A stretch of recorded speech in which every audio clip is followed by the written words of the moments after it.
The National Human Rights Commission has called on all stakeholders involved in the implementation of Child's Rights Act to employ the African Union's Agenda 2040 to protect the rights of children.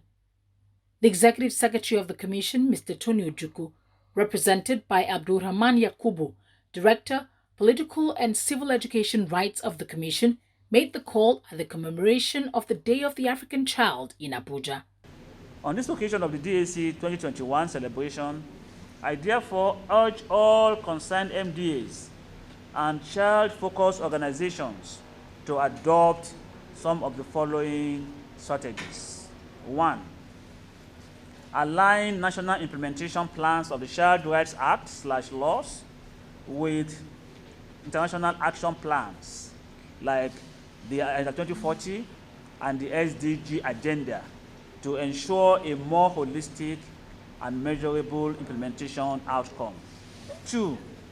Explore new tools and innovations like technology and social media to accelerate the implementation of child-based laws and policies in the country. 3. Adopt and implement measures to ensure universal health coverage, access to quality health care services for all, while closing all gender and vulnerability gaps. 4.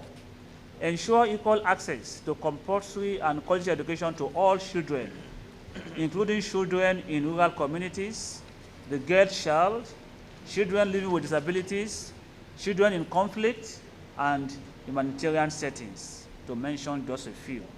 5. Address the root causes of conflict and engage early warning mechanisms to eliminate the impact of armed conflicts on children.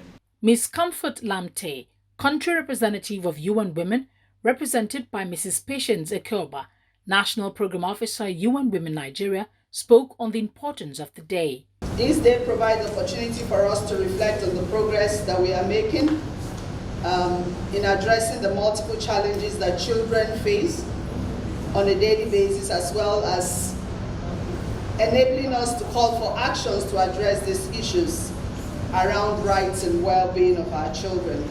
We need to domesticate a lot of our laws and ensure that those that we have passed are also domesticated in states where they are not currently domesticated, to ensure that our children have healthy childhood, are protected against violence, exploitation, neglect, and abuse, and they are also free from the impact of armed conflict and other disaster or emergencies. Mr. Adewale Adeduton, Social Mobilization Manager, Action Aid Nigeria, also reiterated the need to protect children as the future. The truth of the matter is that the condition of African children is precarious.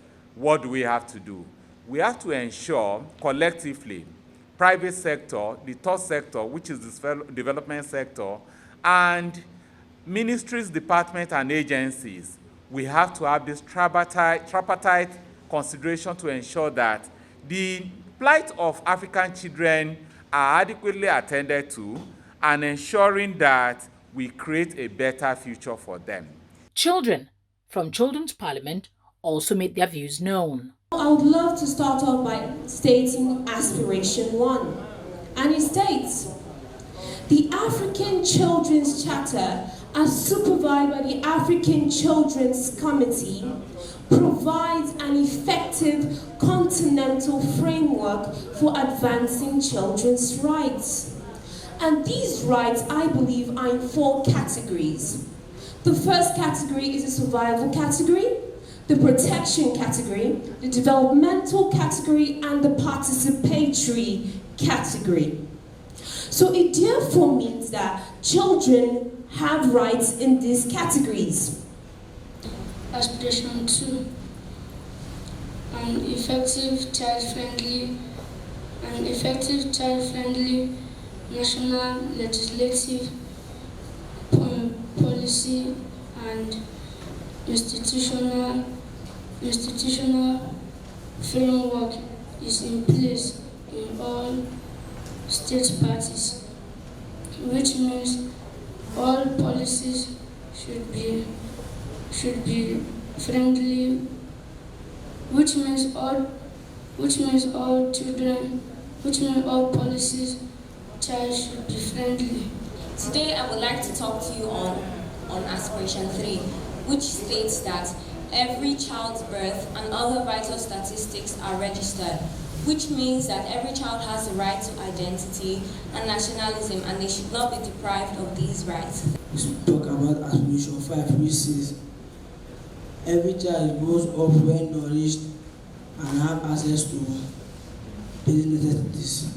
It talks about for a child to be well nourished and have access to basic necessities from birth. When a child is born, a mother should give exclusive breastfeeding from birth to 6 months.